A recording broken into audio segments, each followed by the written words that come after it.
webinar participants. My name is Sigrid Flaata, and I'm a trained and ordained deacon, a church social worker in the Church of Norway.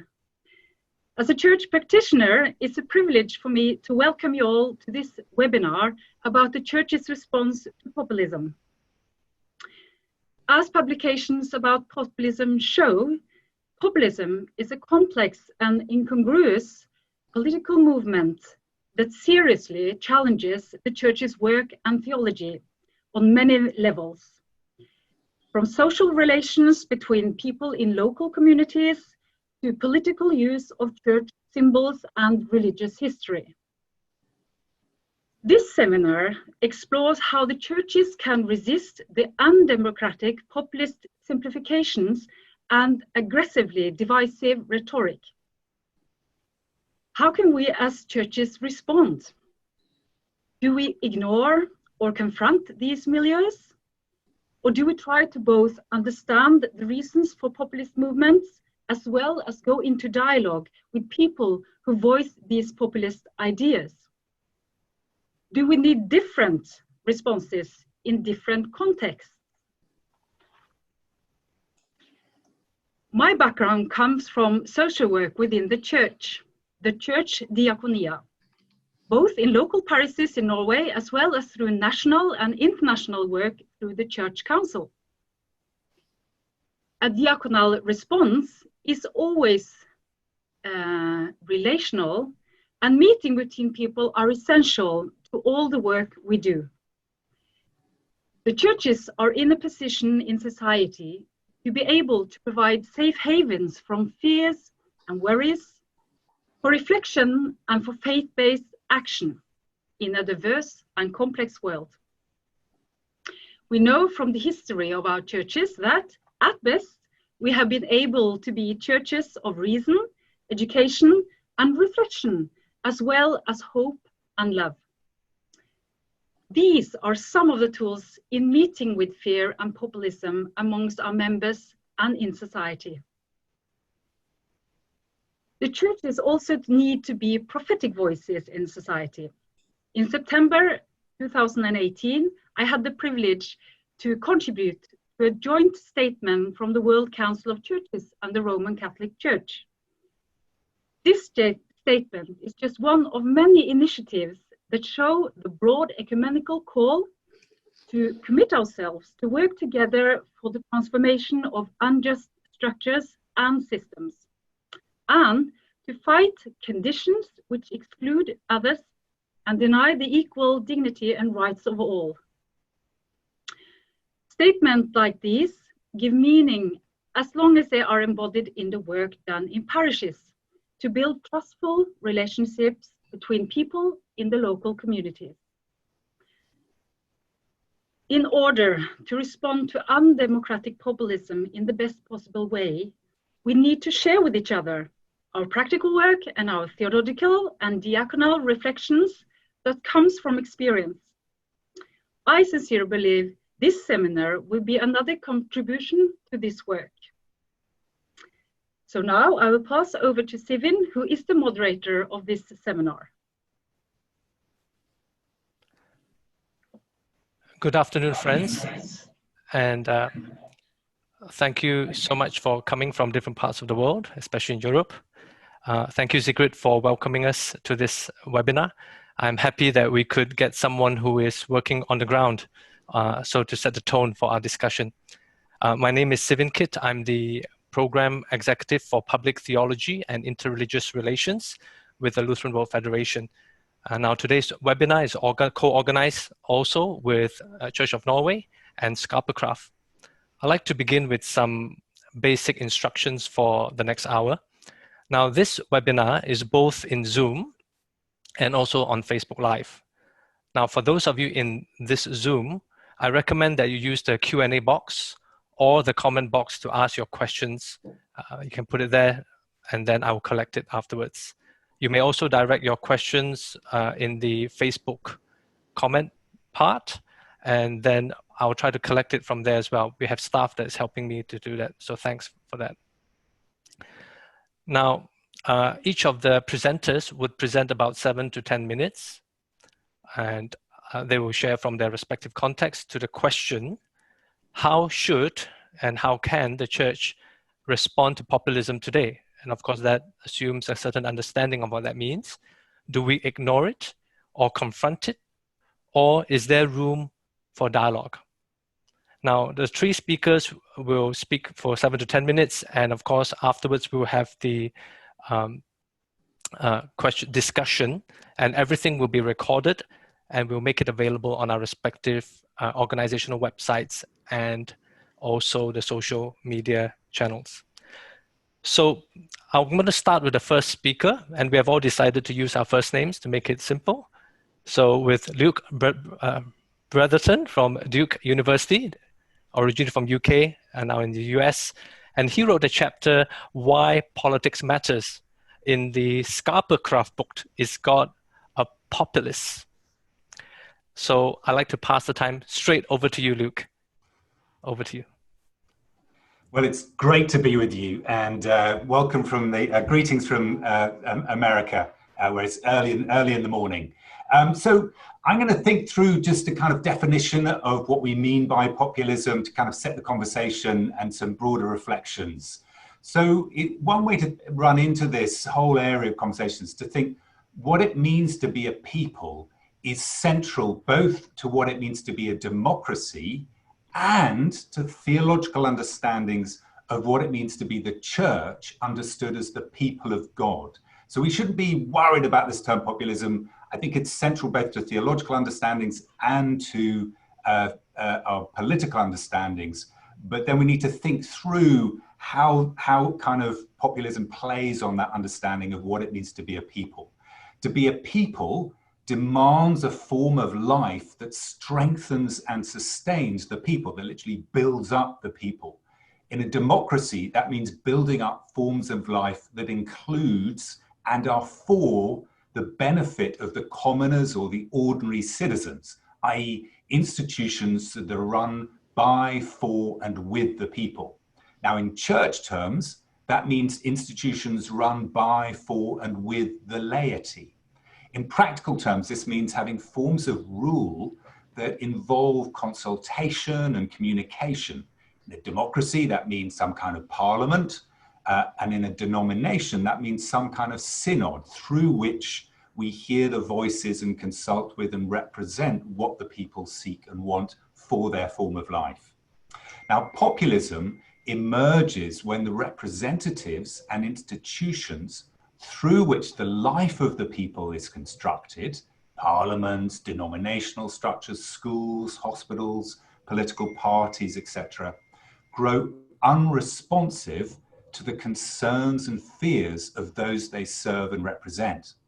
These fears and concerns, whether just or not, and don't have to say they're always just, can then be mobilized over and against established forms of representation. The mechanisms and modes of representation are seen to be dominated by an elite who are unresponsive to the needs of the people. And so they're being run, these institutions are being run by, for, and serving an elite. A crisis of representation then emerges, and populist movements of one kind or another are an inevitable response. And I think populism is an inherent part of any democratic system. Now, these arise from a felt need to make the ordinary people the center of value and poses the people over and against an elite. And that elite can be clerical, economic, intellectual, bureaucratic, or political. And this elite is seen to be ruling illegitimately or ruling in their own interest. Now, the reality is the posing of the ordinary people and against an elite can often be right. Think of the Occupy movement's posing of the 99% against the 1%. It's a textbook populist sentiment that I think was a fair representation of economic inequality in the US. Now, unlike nationalism, which I think is a different phenomena and in Christian terms constitutes a form of idolatry, I think, and this might be controversial, a populist politics is not inherently anti-Christian. It can be an important vehicle for recalibrating a common life and pointing to the inequality and the dominance of elites. But for this to be possible, for it to be a legitimate form, I think, of political expression, requires a particular kind of democratic populist politics. Now, a constructive way to distinguish between different kinds of populism is then to distinguish between democratic and anti-democratic forms of populism. An anti-democratic form of populism refuses the possibilities of a common life with others, narrowing what is considered common via exclusionary and highly dichotomized visions of who is and who is not part of the people. So the true people are somehow seen to be white or Christian, and over against the untrue people, the people who aren't illegitimately part of the people, who are migrants or people of color or whoever. And anti-democratic populism advocates direct forms of democracy in order to circumvent the need for deliberative processes and the representation of multiple interests in the formation of political judgments. So the ruler seeks to rule by direct consent without the hindrance of checks and balances or the representation of other interests. So a good example is Donald Trump appeals directly to the people via his Twitter account and rallies and tries to circumvent checks and balances via executive orders. In anti-democratic populism, throwing off the established authority structures and modes of representation is the prelude to the giving over of authority to the one and the giving up of responsibility for the common good. The goal of anti-democratic populism is personal withdrawal from public life so that you can be free to pursue your private self-interests rather than public mutual interests. In anti-democratic expressions of populism, there's a big emphasis on personal responsibility, but it's for the improvement of oneself or one's immediate family or institution or community that's disconnected from it's the interdependence of any such project with the care for public institutions or the rule of law or physical infrastructure or the kind of common pool resources like water, forests, air, soil, environmental concerns that make up the commonwealth on which we all depend. In short, kind of good way of summarizing this is, I want the government off my back so I can do my own thing. By contrast, a populist democratic politics seeks to restore and enrich a common life as against a politics dominated by the interests of the one, the few, or even the many. It's a politics of the common good. It embodies a conception of politics that works to inhibit or stop totalizing monopolies, whether of the state or the market, and it seeks to actively cultivate common action and encourage personal participation in and responsibility for tending a common life. Now, historical examples of such a democratic populist politics in which churches played a key role include the US populist movement of the 1870s and 1890s, a wonderful historical example, very complex, difficult racial politics there, but important historical example of a kind of common politics of the common good. The early British Labour movement, I would argue the US civil rights movement is a form of democratic populist politics. The Solidarity movement in Poland under communism that led to the collapse of communism there, and the contemporary forms of broad-based community organizing in the US and Europe.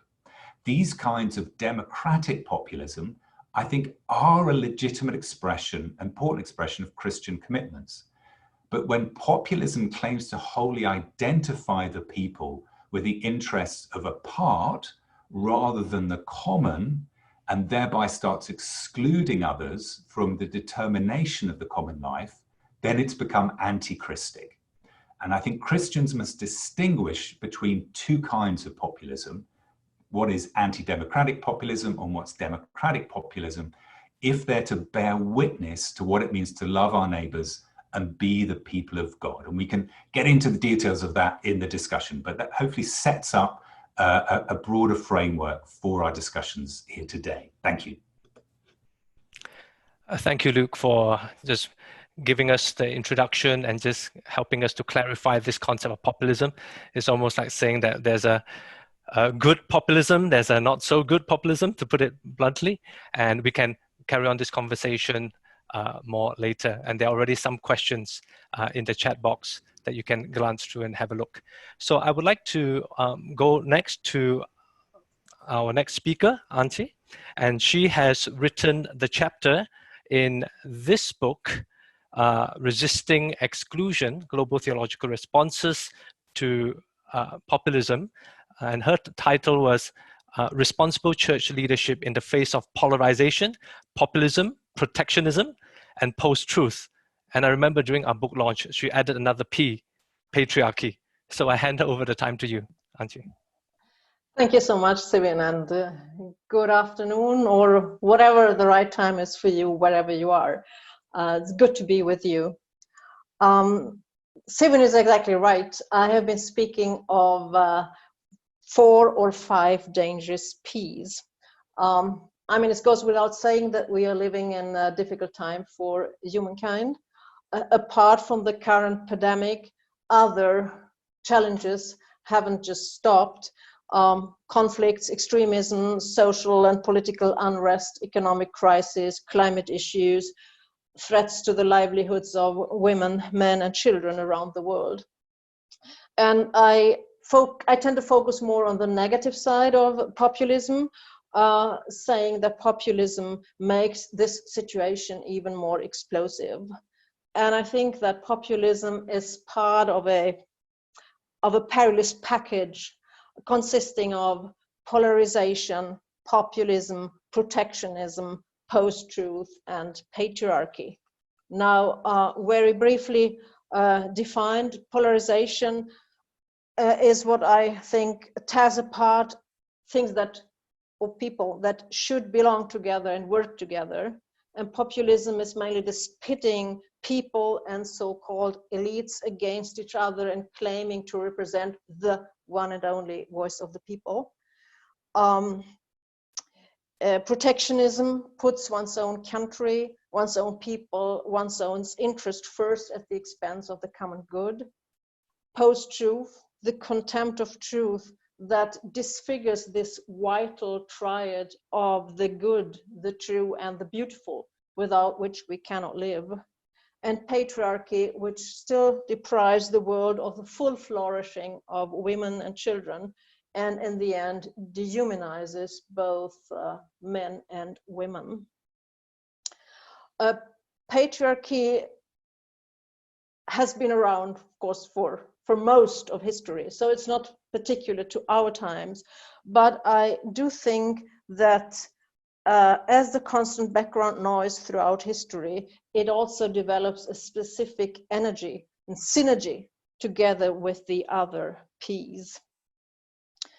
Now, polarization, populism, protectionism, post-truth, and patriarchy, in a sense, all reveal a surplus of fear and a deficit of hope. I think that is what the theological and spiritual analysis shows us. It's a surplus of fear and a deficit of hope.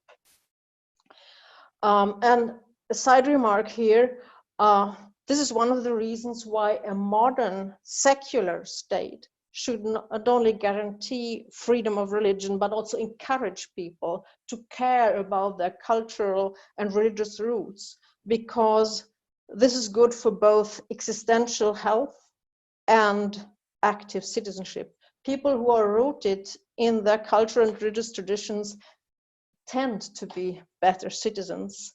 And we know the reverse, that people who are rootless or new converts are more prone to be caught by fundamentalism and extremism. So where does this take us? We have been learning sometimes the hard way that if we want to have a counter strategy, we need to be sharing the richness of traditions rather than building fences around one's own turf. And we need to practice empowerment rather than being obsessed with power. It is about celebrating unity in the midst of diversity. And it's about fostering dialogue rather than cultivating prejudice. And more concretely, speaking from a church perspective, I see 3 dilemmas, and also I try to offer 3 keys to handle those dilemmas. Populism is, of course, not only something that is out there where the others are. Populism is also something that is a reality within our churches. And how do we resist the negative effects of populism and polarization within our own communities? How do we show clarity without reinforcing polarization? That's a dilemma. And how do we speak truth in a time and in a society where lies have very long legs? You get a long way with lies, and it's in a world of fake news and rumors, it is often difficult to get through with the voice of truth. And the third dilemma, how do we resist populism without losing sight of all the other challenges there are? Is there a danger if you make populism a topic in itself and invest time and energy in opposing it, and thereby maybe failing to address the challenges of our time, like climate crisis, digitalization, social cohesion, and all that we are seeing in the wake of the corona pandemic? So let me offer 3 theological keys. I think we need to be good at voicing and practicing a theology of resilience. Because if we cultivate resilience, it will enable us to make sense of the fights of women and men for the health, well-being, and future of their children. We will also be able to draw God's mercy into these worlds with our words and actions. And here I'm thinking of words of prayer and words of advocacy for human rights, equality, peace, justice, and reconciliation. Also humanitarian help and support for development. With a theology of resilience, we will be able to confront the trends and powers that hamper our constructive engagement with all those challenges in our time. It will help us to confront polarization, to resist populism, to counteract protectionism, to fight against post-truth, and finally, to overcome patriarchy as well. The second key, I would say, is a theology of coexistence. With a theology of coexistence, we will be able to revisit some of the borders that are harmful to our working and living together as a human family, also within the ecumenical family. Yes, even revisiting some of the borders that we have more or less taken for granted within the theological landscape itself, by speaking sort of theology and contextual theologies, neglecting the fact that all theologies basically are contextual theologies. In the framework of a theology of coexistence, we will also be able to foster more adequate views of nature, and we will listen to the groaning and the longing of creation for the revealing of the children of God, thinking of Romans 8. And this will put us in a more effective position to address climate change in a holistic way. With a theology of coexistence, we will also be more eager to hear the stories of those who are suffering and will be suffering from the degradation of our environments and livelihoods. And we will be better at listening to the voices of indigenous peoples. And I think this process of listening will in itself be a counterforce to populism. And the third, not surprisingly, since I said it's a deficit of hope and a surplus of fear, it's a theology of hope.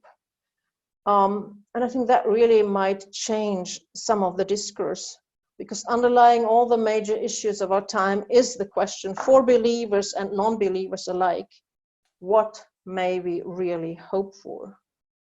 And clearly as Christians, we have a special vocation to respond in honest, empathetic, and intelligent ways to the question of hope. Always be ready to make your defense to anyone who demands from you an accounting for the hope that is in you, yet do it with gentleness and reverence. 1 Peter 3:15. And now my time is already near its end, but I would like to say one more thing about hope. The more I think about it, I think hope has to have like 3 components. Hope, to be credible, has to be able to harbor anger about all that is wrong. It also has to have a strong component of humility. And by that I mean a deep sense of what our place as humans is in the whole of creation.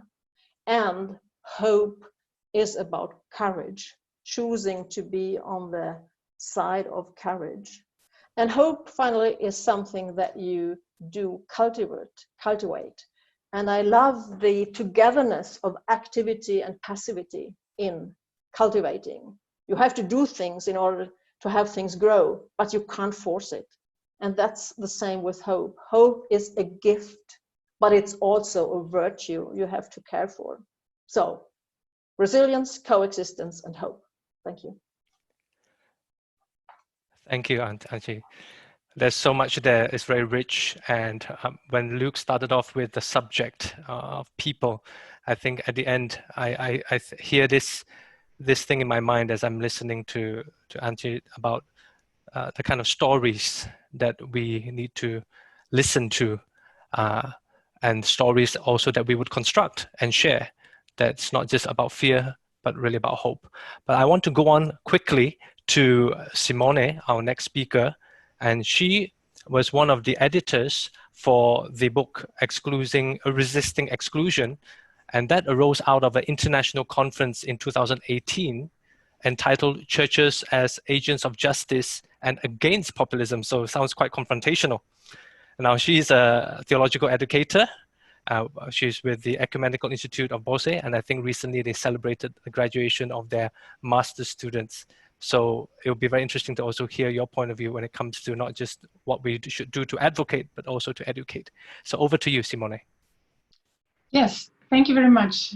Thank you very much, Stephen, for the invitation to speak in this panel. And hello to everybody.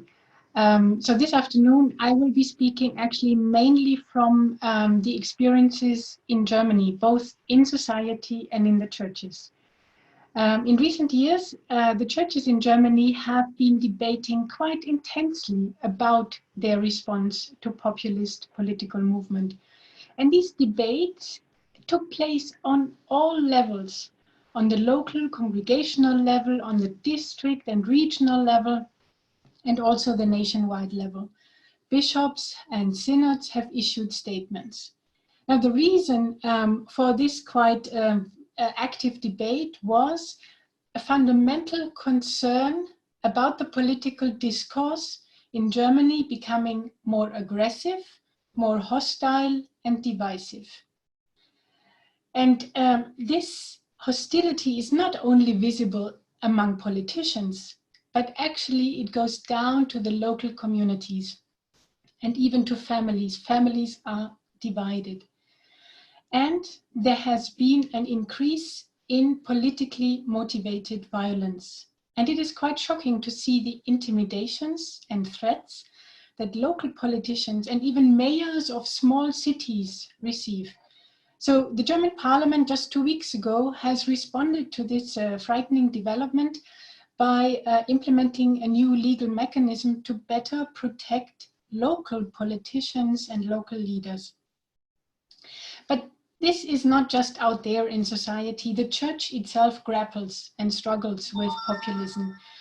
And one element in especially anti-democratic, right-wing populism, is to say that they are voicing the people's interest against or challenging complacent political establishment and bureaucrats. And the other element is that they use in their discursive strategies Christendom or Christianity as kind of a brand. They are protecting Christianity. This is their claim. And they say there are threats out there, like refugees and migrants or Islam, that poses a serious threat to the European cultural religious heritage. And they have other strategies, and they also address actually economic injustice issues quite head on. The rhetoric basically, and Luke said it already in the beginning, is that the people is under threat and they need to be protected. Now, the churches have been alarmed by this new atmosphere of fear and hate. And the churches realize that their task is not just to go out there and to tame the disturbed emotions, not just calming down everybody. The churches have to actually critically engage the propaganda, the hate out there, and they have to also engage the substantive grievances that are mentioned and named. So the church needs to, in a new way, engage in issues of public concern and the question of what is the common good? What is the vision for our society? How do we overcome injustice? How do we relate to refugees and migrants? How do we relate to Muslims? And how do we actually evaluate the current democratic procedures and institutions that we have? Whose interests do they serve? Now, the mainline churches in Germany have in recent decades, for the most part, been also politically mainline. And it's interesting that about 3 years ago, the Evangelical Church in Germany, EKD, published a paper called Consensus and Conflict, Politics Needs Contention. So this text observes that the German society and the German mainline churches have been geared toward consensus and actually to the extent of avoiding conflicts. And they say clearly more debate, more contestation is needed. We need to acknowledge that there are power struggles, that there are tacit hegemonies, that there are systemic inequalities. In April last year, the EKD, together with the German Catholic Bishops' Conference, then published a paper called Strengthening Trust in Democracy. And it's mentioned right up front in the beginning of this text that it is a critical response to exclusionary populist discourse. The text talks or focuses on 4 thematic fields: globalization and its effects, secondly, economic injustice, thirdly, migration, and fourthly, the digital turn. And the text, in an eloquent way, pleads for empowering people to actively participate and engage with the changes that are quite intensively taking place in the society. And it argues for renewed understanding of the common good. I see this as a very good text. However, my critique is that this text should have explored much more the ecclesial dimension. In the church, we see unity in diversity at work. We know that we are a diverse people. We are culturally diverse. We are diverse in terms of socio-economic background, professional expertise, and life experiences. Now, if only the church could see this wonderfully rich space as a resource in responding to populism.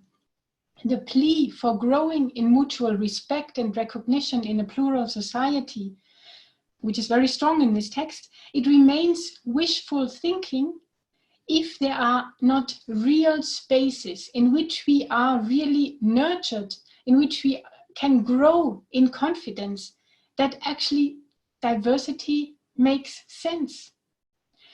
The ecclesial life, and concretely the congregational life, needs to be such that it nurtures an ethos of mutual respect and living together.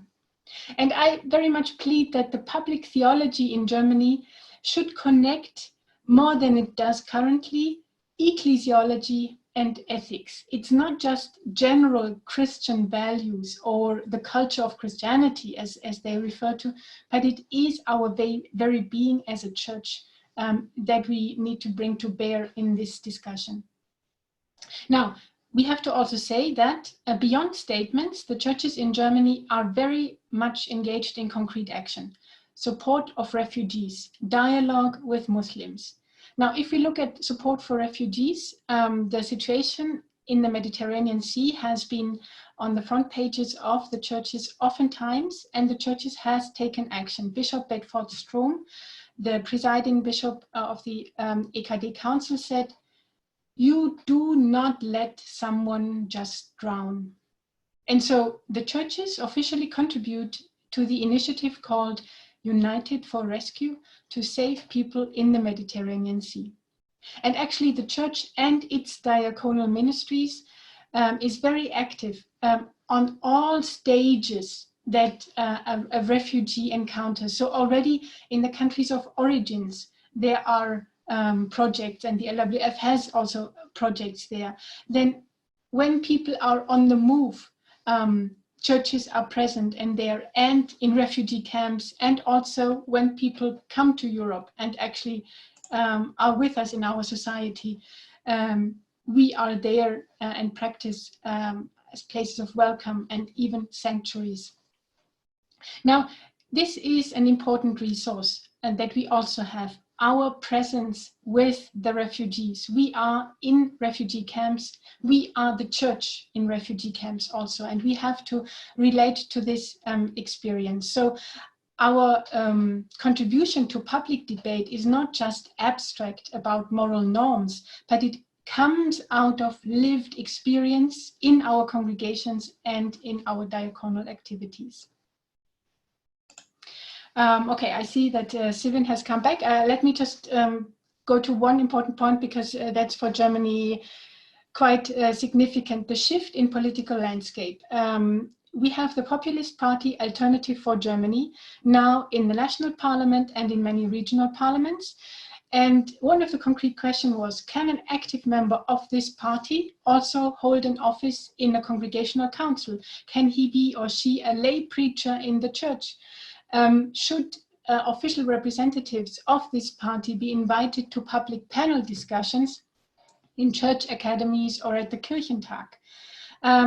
They have been invited. There have been several meetings like that, but interestingly now the upcoming ecumenical Kirchentag next year, the leadership has decided that they would not invite people, and now I quote from the official resolution, they would not invite people who advocate racist or anti-Semitic perspectives and or promote positions that are characterized by group-focused enmity or an ideological distance from the liberal democratic legal system. Now, in the accompanying press release, that was quite clear. This refers also to members of the AfD party, so they would not be invited to a panel discussion, because the way the politics that they promote actively undermines the dignity of human beings. So just to conclude, I strongly plea for seeing the church as being this diverse people that has never been monolithic. We are factually diverse from the beginning, and also we have a theology that makes sense of this diversity, and out of our very own being, we can engage with populist movements. Thank you. Thank you, Simone, and also just giving us a very concrete example from Germany. And I thought it's very interesting that you mentioned Bishop Bedford Strom, because in the recent interview that he did for the LWF, World Refugee Day, he actually highlighted this work of welcoming refugees and the United for Rescue. So thank you for bringing that up. And also in that part, he also said that, we asked the question, how about people who disagree with you? Well, how are you going to deal with it? And he talked about how he engages in dialogue. So there's these two sides I see in what you're saying, and just tying in with the rest is that on one side, there's this very confrontational aspect of it, where we're dealing with populist parties. But on the other hand, as Luke highlighted in the beginning, is that we are talking about people, not just parties. And then Antje also talked about hope and fears. And I think we have this very rich discussion ready for us. So I'd like to invite all of the panelists to return. And I've already got some questions for you. And maybe just to warm up before I collect these questions, some of the questions are directed directly to you individually. But just to warm up, and all of you can share maybe more concrete examples too. Now, Antje's Twitter shared about our event yesterday, and someone actually replied to her and said, why is the title just ignore, confront, dialogue, but not support populism? Because as Luke highlighted, there's this thing about a positive kind of populism, there's democratic, and one that is anti-democratic. And then, so maybe we can start there. Why the word support is not there? Are we as elitist panelists ignoring them? So I'll kick us off because I'll come in with a kind of pro case. I think we should support populism, but as I said in my presentation, it depends what kind of populism. So populism, like a good contemporary, we're right in the middle of a moment of populism in the US, which is Black Lives Matter. That's a populist movement. It's not a movement that's making its case on the basis of socialism or communism or Black nationalism. It's a populist movement that's about expanding how the people, the current institutions are unrepresentative, but they need to be more representative. There's a white elite which excludes people of color. It's arguing for an expansion of the people and so it's genuinely representative over and against a kind of unrepresentativeness. So there's an example. We don't think of it in terms of populist terms. It's using highly contentious, polarizing language. As church people, we think we like civility and we like people to be polite, and we're very deferential to people in authority. And so a populist politics always feels uncouth. It feels uncomfortable for nice church folk. But I think as Black Lives Matter shows us, sometimes you need to polarize. Sometimes you need to be uncivil. Sometimes you have to have civil disobedience. That's not necessarily bad things. You have to take sides if you're going to love justice and hate idolatry and injustice. So I think we're overly worried about the form that populist politics takes. And that's why using an example like Black Lives Matter as an example of populist politics, or the Occupy movement, kind of gets us past that problem. On the other side, I think there's a real issue about, and I want to really affirm something Simone said, too often we jump to condemn without resting with the wound. Now, you don't have to buy the analysis that people give, but you do have to take seriously what is generating their sense of grievance or the wound. So a good example in my context is there's a big concern about environmental politics, which Antje raised. And there seem to be religious people who are very opposed to environmental reforms and things. I work with colleagues here at Duke, and they would go out and they would hit people over the head with their data sets and tell people, like good technocrats, why they should change. And inevitably, lots of local folk around here in North Carolina just went, get lost. We don't want anything to do with you. And I'm like, well, why did you begin with a data set? You didn't take seriously their biography and their form of life and what they cherish and love. Why didn't you ask them, what do they love about hunting and fishing in the woods or the area that they live? And what would it mean for their children's children or their children's children's children to be able to keep hunting and fishing in that wood? And that's a completely different place to begin the conversation. And so I think there's a question here about we don't necessarily have to buy the racist or other kinds of analysis people generate, but we do have to take seriously the wounds or grievances or sense of why are they feeling disconnected and dislocated, and what do they love and cherish about where they live, and how do we begin by honoring them as people rather than condemning them based on some abstract ideological checklist. So I think there's a very different places we can begin, and we need to get past our antipathy to a kind of populist mode of politics, which often feels very uncomfortable for church people. Antje, you talked about listening just now, and probably you have something to add on to what Luke was talking about, especially in what you said. There are times that you are challenging within the church, especially things like post-truth and all that. So, but you navigate between the listening and the challenging. Maybe you can take it from there. Yes. I mean, I do think, of course, that challenging elites when they have to be challenged is a very good and necessary thing to do. So in that sense, I would definitely agree that one could support that kind of populism. Still, I'm a little bit hesitant to call it populism, because I mean, the awareness and the critique, and that is simply a very vibrant feature of a living democracy. It has to be there all the time. I can't speak to the individual who wrote this comment, why don't you support populism? But oftentimes when those comments come, they are a sign of an attempt to polarize within the church, or to politicize the church from outside, which is one of the dilemmas that I was addressing earlier. So I think we have to distinguish between taking fears seriously and trying to address them in empathetic ways, but also at the same time to really be clear about things that are not, that cannot be united with the gospel. I mean, in the end, it comes to that point. When it can't be united with the gospel, then we have to be clear and try to find those spaces. I agree with Simone there. To find the spaces where that is possible.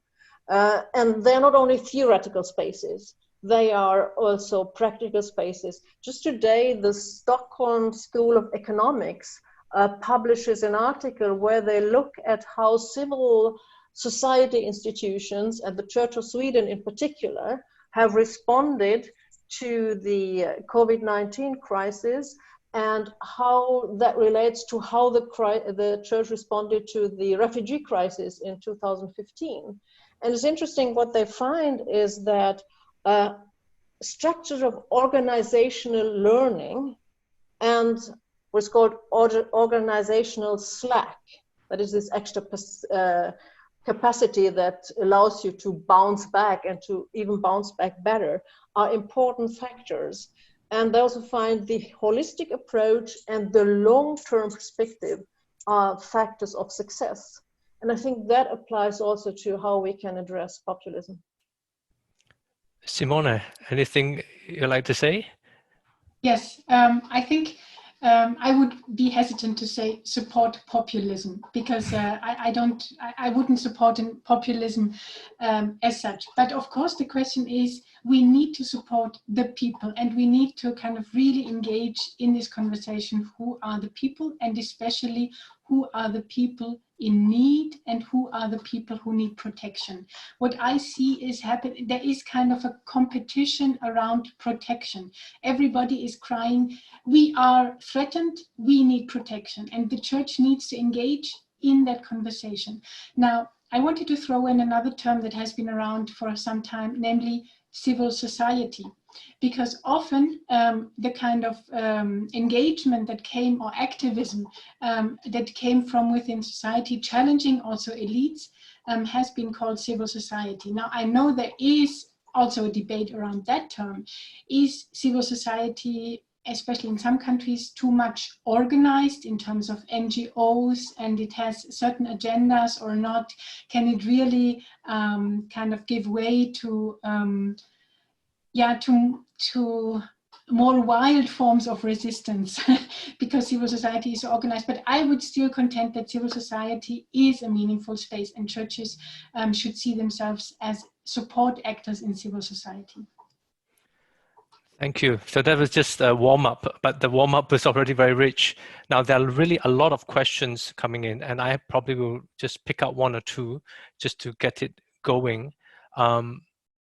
One of the questions that was here is that, let me just look at this, about democracy being manipulated. I think there's this interesting part. We know that maybe a fundamental definition of, when we are trying to debate definitions, is about the people, of the people. But is it possible, how do you see how democracy may be manipulated? The people may be using popular means, or certain groups using popular means, but actually has undemocratic results out of that. Does anyone want to maybe speak to that? Democracy can be manipulated. What do you say to that? I mean, I think, sorry, Antje, you go first. Oh, yeah. Well, of course, democracy can be manipulated. I mean, it has happened before that dictators have come to power by means of democracy. And speaking from a Swedish context, we come from a time, I mean, we're just celebrating 100 years of full democracy with women's right to vote and so on.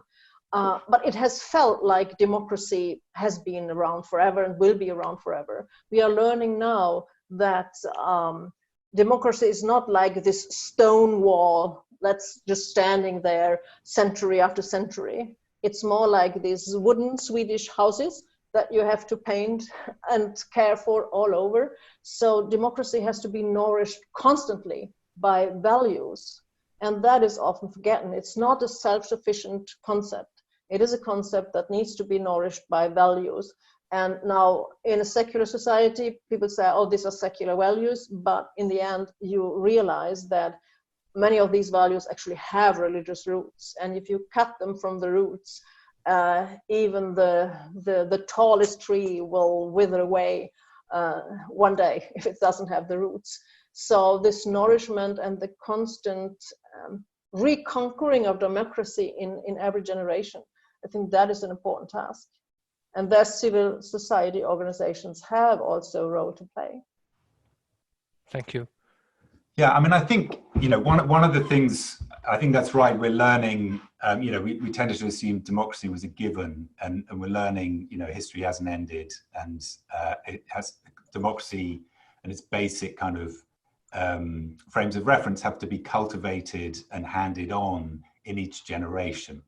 And I think one of the things that I think a lot of within a kind of political liberal framework is this assumption that democracy lives by rights alone. And that's turned out to be wrong. Democracy requires a story to live by. Who are we as a people? What story do we live by? What's the narratives we tell? And what we've had is a season since the 1990s of both a kind of an emphasis in progressive circles on rights alone, and that's been kind of gone along with an intense concentration of power into the hands of economic and technocratic elites. And that is an issue. And into that void comes conspiracy theories, all sorts of things that flow into that space. And we can't kind of rule out external, Russia and China and stuff feeding in fake news and this kind of thing. So this sense in which there hasn't been the work of cultivating a shared story, there hasn't been the work of cultivating the kinds of practices that reweave the meaningful life of a people, and how do you weave new people into that life, because we haven't had a clear story to live by. And so I think part of the kind of fake news manipulation of democracy is filling a vacuum that hasn't been attended to. in whatever national context one lives in. And this view that democracy is just a kind of technocratic mechanism rather than a kind of shared story and set of practices and kind of and quality and character of relationship between us, which is a question of virtue. And of course, in a liberal framework, people get very anxious about talk of virtue. But I think what we're seeing is you can't sustain a democracy outside of the quality and character of relations between people. And that's what we haven't attended to. And a lot of this other stuff then comes in to fill that space or can operate in the absence of a shared story, in the absence of the quality and character of relations between people. So I think that's part of, there is this issue about fake news. It's very real, it's very concerning, but we often jump to that without asking the pre-question of what void is that filling? Why does it have so much traction? And I think we need to step back and ask that question before we start focusing on the kind of symptom, which is the kind of fake news and stuff. Okay. There's a lot going on here, and somebody wants to raise this point about the political and politics, because that's very much behind this discussion: populist politics, political parties, and so on. And this was more following on Simone's point. How do the panelists think about the need to redefine the word political? Because in Luke's chapter, you say why politics matter. And I remember, Antje, you talked about before in another occasion how others may think the church is too political. And then others might direct it to Simone, and you could be the first one to start answering the question first. Now, if people like Bretherton, he's speaking out for refugees, but why is he not speaking out? Maybe to their view, is the German church not speaking out sufficiently for Christians in minority situations, where they might be going through difficult times, or in refugee camps where there may be reports of tensions in those interfaith tensions? So, how would you respond to that, revisiting the notion of political? Yes. I think Bishop Bretherton is speaking out on issues. So I think this could not be directed to him, but on a more kind of profound level, I think politics is about power. Fundamentally, it is about power. It is about hegemony. I mean, who kind of governs whom, and so on. And we need to engage in that question. In public theology, there's sometimes the tendency to use the public in an almost kind of distanced way, and we cannot do that. I think we have to talk about political theology. And here we have to ask the very simple question: who is the neighbor in need? So it's not, Christianity, we can provide a theory of power, yes, but actually our entry point is different. We are asked, we should ask the question, who is the neighbor in need, and what kind of systems and structures do we need so that the person in need gets the care and gets the empowerment that he or she needs. So I think we come with a simple question, but it has a systemic ripple effect, or should have, and that is how we as Christians engage in politics.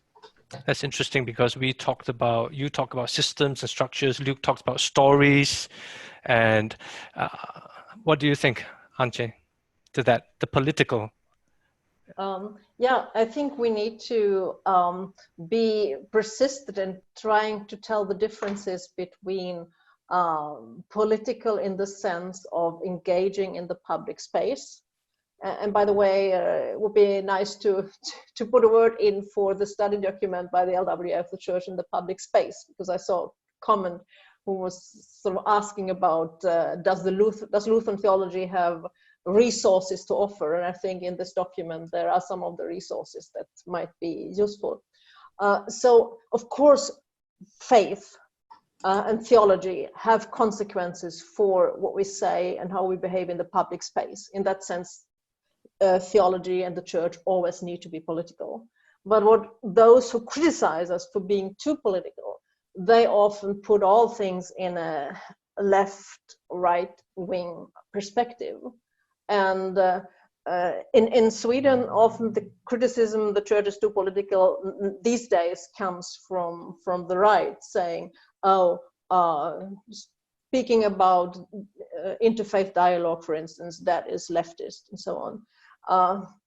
A current example, yesterday the Christian Council of Sweden had a debate piece in one of the major newspapers saying we need to be very self-critical in this country in the wake of the corona pandemic. How have we protected the elderly people?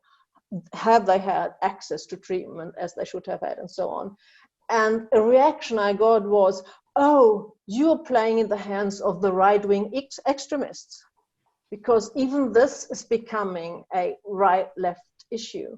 And I think we need to oppose this and claim the public space and the political space as being not only party politics, but also being something more than that. The parties are necessary instruments, of course, but the political discourse is something more than merely political party dynamics. It's sometimes hard to claim that, but I think we need to insist on that. And Luke, you talk about that, the common life. Yeah, so I think it's important. I think part of our confusion is, so to give a kind of broad definition of politics, when we say the word politics, we tend to think of party politics, left-right divides, questions of the state and who controls the state. And it gets aligned in our imaginations with command obedience, top-down, unilateral forms of power. But I think there's an older and richer tradition of understanding politics, which is extends beyond simply statecraft and who controls the state and things like bureaucracies and laws.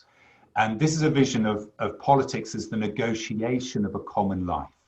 And that often takes place within asymmetries of power. So Simone's right, it always involves questions of power, and between competing visions of the good. So there's always plurality to be negotiated. There's always asymmetries of power to be negotiated, but these are done in the service of building up a common life. And then the quality and character, is that common life going to be just and loving, or is it going to be characterized by coercion and domination? And so then that vision of politics as the cultivation of a common life, and both the relational practices which do that and the structures and systems which enable that, we see that's everywhere. That's a church. That's elders and pastors in a church. That's the school. That's me in my neighborhood, not calling the police when the kids at the end of the street are having an argument and I go and talk to them. I'm not calling in the state. I am not calling in the police. I'm going and doing a relational practice, listening, talking to them and saying, hey guys, can you keep the noise down? My kids are trying to sleep. That's a form of relational politics. And too often in our theological imagination, we put everything into the statecraft box and we don't pay sufficient attention to the relational politics side. And this, what's the quality and character of our common life? And I think it's very important that the church speaks to that common life element and how and who gets to be included in that, who is the neighbor to be loved within that, what does that mean, and has an invitation for a rich and compelling sense of what that common life is and how the church contributes to that. If we're just focused on state policies, on legal systems, on rights, that's a very thin, it gets very anemic and people get very turned off on that. Whereas this richer sense of what story we telling, what's our vision, how we imagining and narrating a common life within which statecraft operates, then that I think the church has a really key role to play. And then people who want to say the church is too political have no idea of what it means to be the church. The church is the people of God. It's a polity, it's a politics. It's inherently the navigation and negotiation of what it means to be a people, which is the political act. The church entails politics. Hopefully, it should be a politics characterized by the sovereignty of love, the love of God and the love of neighbor. and therefore should reflect that. Too often we don't, we're caught up in our own petty squabbles. But I think to say the church is political is just to fundamentally misunderstand what the nature of the church is. The church is a politics, it's a politics of love. And so that's what we're trying to, and then we're trying to cultivate and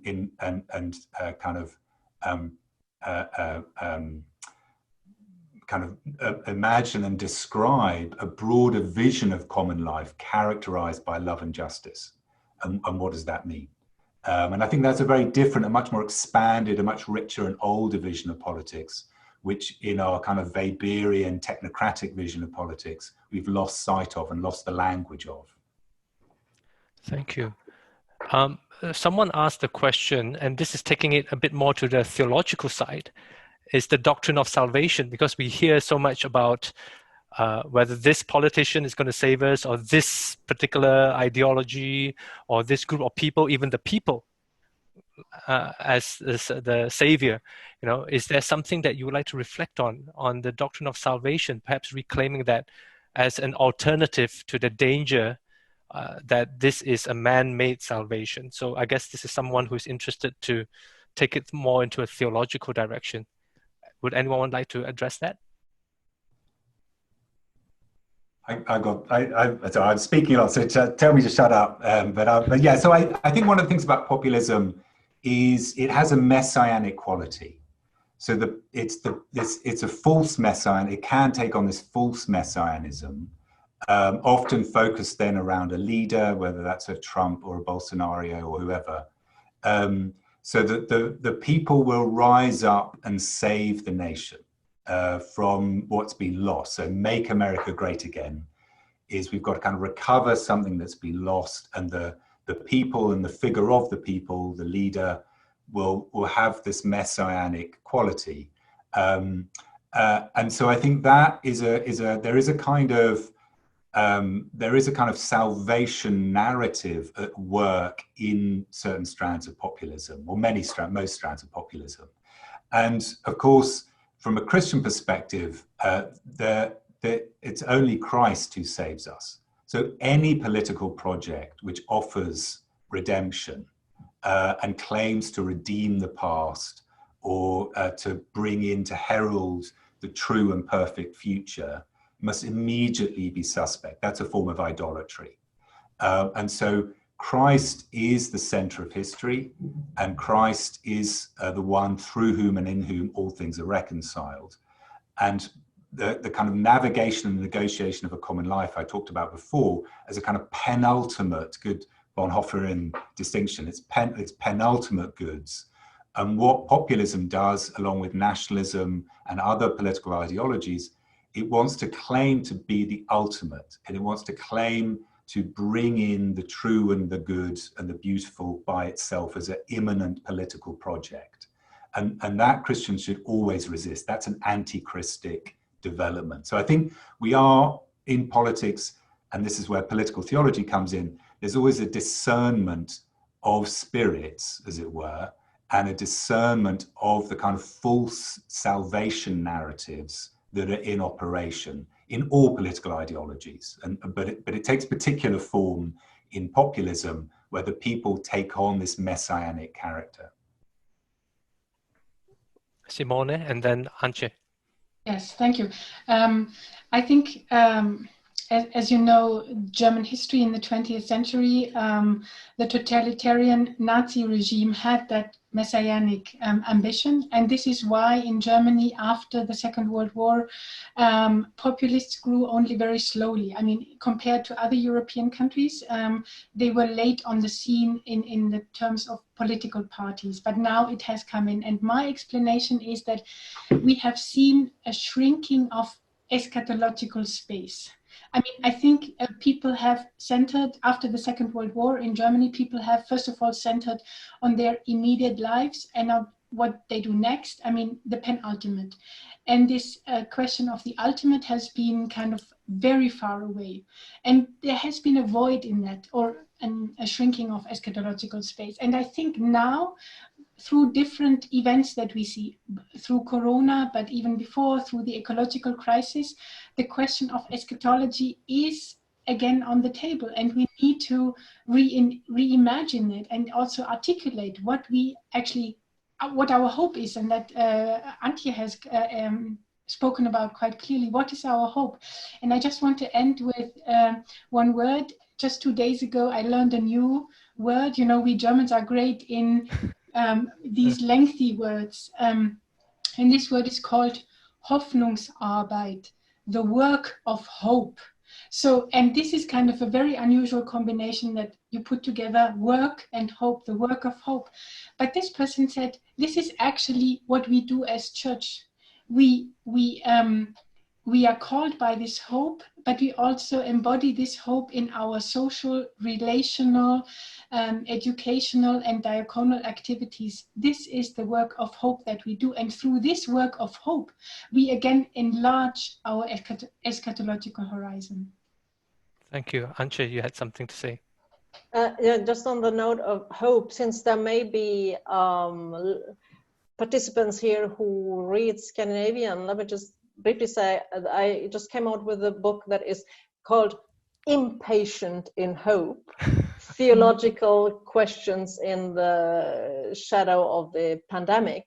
And there is a chapter about hope and eschatology, and I think I agree with what Simone said. These phases of eschatology are very important for us to get rid of false messianic approaches. And yes, if we believe that Jesus is the Savior, of course, that has not only theoretical theological implications, but also practical spiritual ones, because if we know that, then we actually can relax. Salvation is already accomplished. It's not up to us to accomplish it. And that relaxation also allows us to take a step back, to analyze, and gives us the freedom to act. And I think that's very Lutheran, saying that realizing that everything is a gift due to salvation before it becomes a task gives us sort of a freedom and courage to actually engage in these works of hope. Now, there's a lot going on in the chat box, and I really appreciate quite a few people are posting some links, and I know some of you have tried to even answer those questions yourself as you navigate this Zoom. Time is moving up very, very fast, and I thought that it would be nice to let three of you just have some closing comments before I wrap up and pass it to Eivind. We planned today until 4:15. I would like to apologize to some of you on the chat box that we couldn't cover all the questions, but I must say that all these questions are inspiring for us probably to do another webinar that we can try to address some of those things, and we'll see how to go about that. Now, this is a very interesting, we talk about a lot of dilemmas, for example, so I'll probably go the other way around. Let Antje start first, and then Simone and Luke, you can be the last one. And Antje, you are you have more than 20,000 Twitter followers. So, and yet at the same time, you are invited to royal family to condemn baptisms. So there seems to be a very interesting, you are an interesting paradox as you address this topic.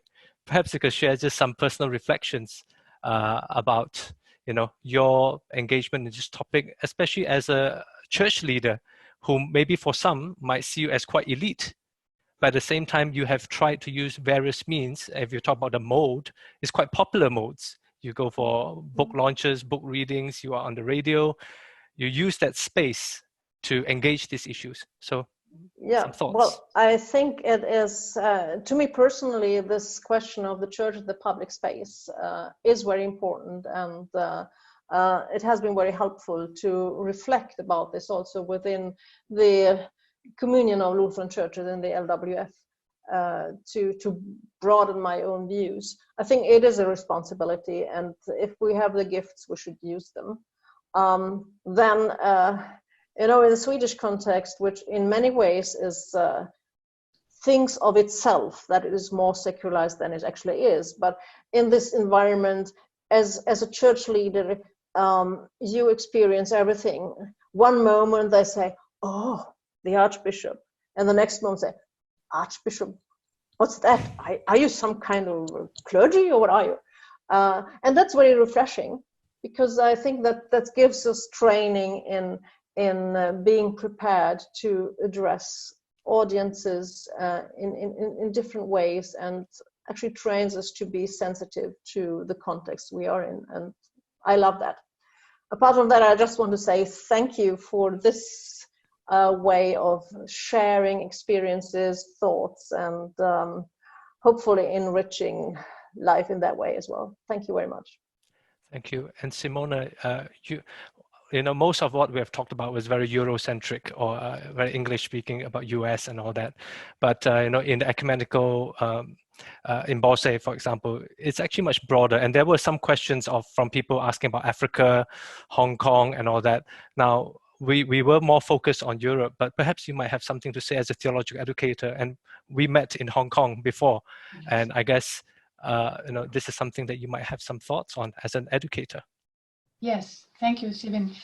For me, education is basically about empowering people to develop and use their skills and competences. So for me, the agency of people, so that they are able to act on their own behalf, is really key.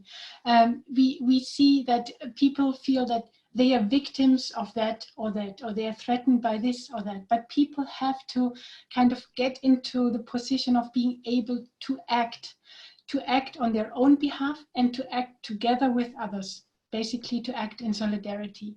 And for me, this is what we try to do here at the Ecumenical Institute in Bosse, to strengthen the people who come here, the young people, and also to invite them to build solidarity amongst themselves, and then to critically reflect on power and privilege and on their experiences of discrimination and oppression. Because all of us, and there I would say, whether it is Hong Kong or South Africa or Tanzania, people do have these experiences, both of discrimination, but also of privilege. And we need to come to kind of a reflection of these experiences and then act out of a certain confidence that we can together make a difference.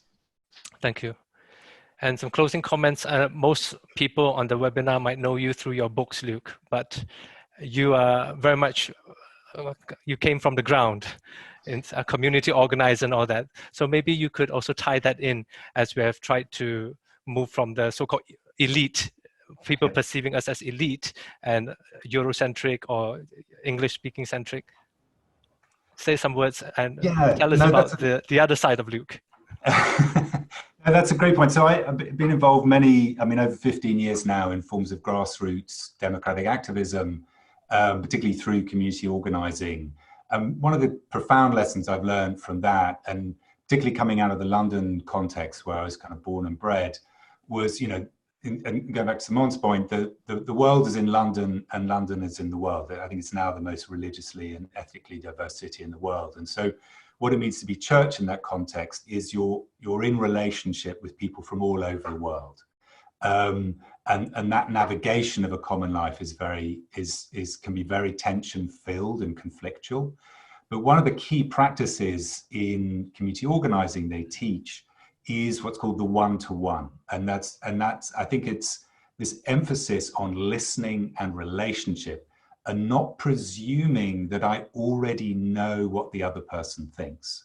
And what we saw in London Citizens was remarkable, constructive, grassroots democratic coalitions built between very conservative Muslims, very conservative Pentecostals, Catholics, others, who ordinarily, what in the media and what politicians would say, these people can never be in the room. And if they're in the room, they're going to start fighting each other.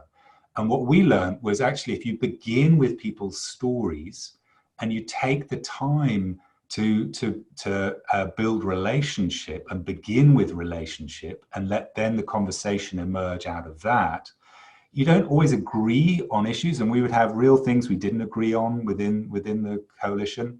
But actually you can begin to build meaningful common life together to address substantive issues of concern, whether that's wages, whether that's better policing, whether that's cleaning up the park together, whatever it is.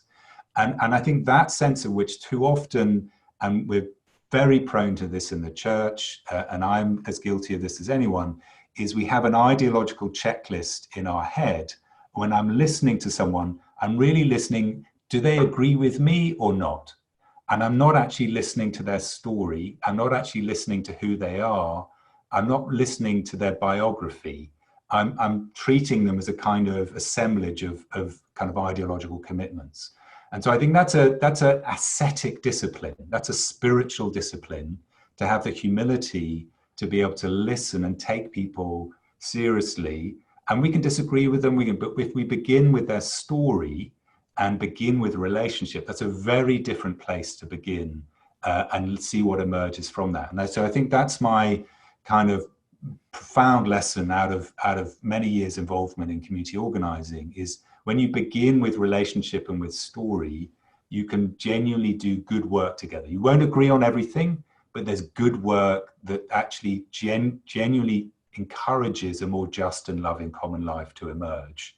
When we begin with ideological commitments and then demand people either leave the room or can join the room if they sign up to our prescribed ideological commitments, then we're not going to do any commitments. That's a cult, a political cult. It's not a meaningful political process that's genuinely democratic. So yeah, so I think that has been, and that's, again, it operates here in North Carolina as well. I'm involved here in various forms of political work.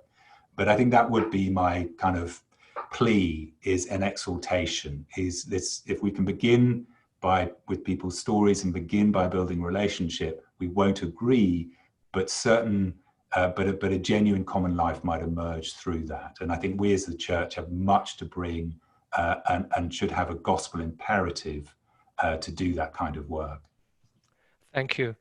Thank you to all the panelists. I think we started off with trying to define populism. We talked about people, and we ended with people as well. And I think it's a reminder of being the people of God. And what does being a people of God mean? Expressing the gift that Antje reminded us about. And thank you so much for this time. I'm going to pass the time to Eivind very soon.